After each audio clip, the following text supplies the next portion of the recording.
So most of us have already seen Sharon Osbourne on the talk celebrating male sexual mutilation. But we should ask ourselves why. Why do women in the form of Sharon Osbourne and the largely female audience, and even the women on Facebook or out in everyday society find this funny? Why can they laugh about this incident and be so shocked and horrified, for example, at the concept of, say, clitoral mutilation of women in some parts of Africa? To be fair, what happened in this situation is far worse than clitoral mutilation. In no uncertain terms, this man's penis was severed and destroyed in a garbage disposal. Female victims of genital mutilation designed to suppress her feelings of sexual pleasure can still engage in sex. This man is now simply missing the parts necessary to do so because of the actions of Catherine Becker. However, either scenario sounds repulsive to the average everyday man. The first words that you think as a man when you hear about female genital mutilation are thoughts of disgust and a lack of comprehension as to why anybody would want to do such a thing. Now, I'm going to go out on a limb and say that the vast majority of men find the practice of female genital mutilation to be repulsive, which is why we also have a hard time wrapping our minds around why, on a talk show that is designed to cater towards the majority of American women, with the specific purpose of attracting the viewership of as many American and Western women as possible, to the point that those who designed this show and the advertising agencies who extensively research exactly what women want to hear and see on these type of talk shows, why is it okay to brag, laugh about, and ridicule a man that is a victim of sexual mutilation and violent sterilization at the hands of a woman? Now, these talk shows can't deviate very far from the general female consensus, since it would alienate the target of the show, which we know to be women. What we have here is a monumental slip-up in the human female psyche. What was displayed by Sharon Osbourne, the gleefully entertained, mostly female studio audience, and the mostly female viewership that runs into the millions without a doubt, was an anti-male, anti-masculine animosity that is possibly innately characteristic to women. It's much more than the phenomenon that we know to be penis envy. Penis envy is a misleading term, as it focuses this innate female animosity for the male onto something purely irrelevant such as male genitalia.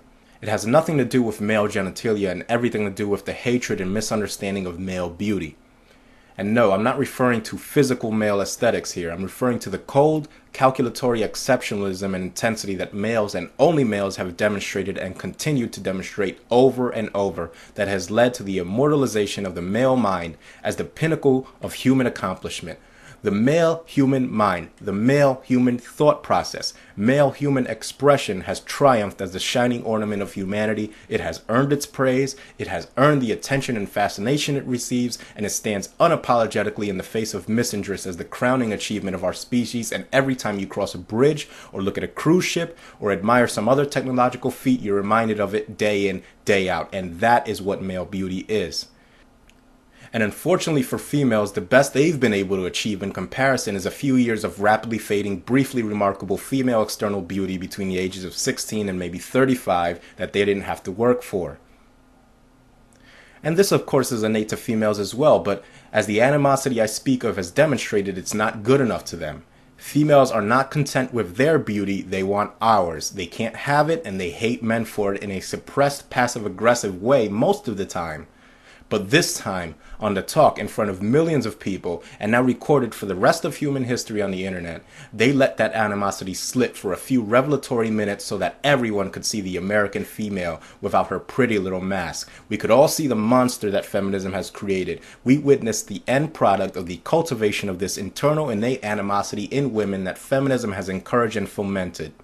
Since this innate hatred in women, this jealousy of male beauty is usually repressed, its expression, when we do see it, when we're fortunate enough to see it from women like Sharon Osbourne in such clarity, the expression of it is erratic and expresses itself in a way that reflects the only beauty women are capable of understanding: physical beauty. Physical beauty is the only beauty they can understand, and what is the main physical manifestation of the male form? It's the male genitalia, and that's why they can laugh about it, because they believe that they have in at least one man destroyed the male beauty that they hate. These women are a bunch of self-convinced inferiors that hate that which they believe to be superior, i.e. men, and they're rejoicing in the belief that they have deprived one of their superiors of his superiority. And the irony of it all is that one of the defining moments in the formation of manhood is one in which we learn just exactly what it means to be humble and to accept the fact that there will always be people, both male and female, that will be better at us in something without having to harbor any jealousy or suppress hatred towards those people. You know, I'm glad this evidence decided to show itself because it's indicative of a very sick, demented, and dangerous side of female nature. And it allows us to remember that behind their pretty little dolled up faces can lurk pure, concentrated evil, and that's exactly what men need. Constant reminders that all that glitters ain't gold. A society that tolerates this type of rhetoric is, and I mean without a doubt, due to experience explosive episodes of violence from the segment of the male population that is just on the cusp of psychopathic behavior. And that is not, and I repeat, is not any personal threat of violence from me in any way, shape, or form. It is simply a prediction, a rather safe one in my opinion, of violence to come. Violence, especially unpunished violence, begets more violence. It really is that simple. That's all I really got to say on the subject.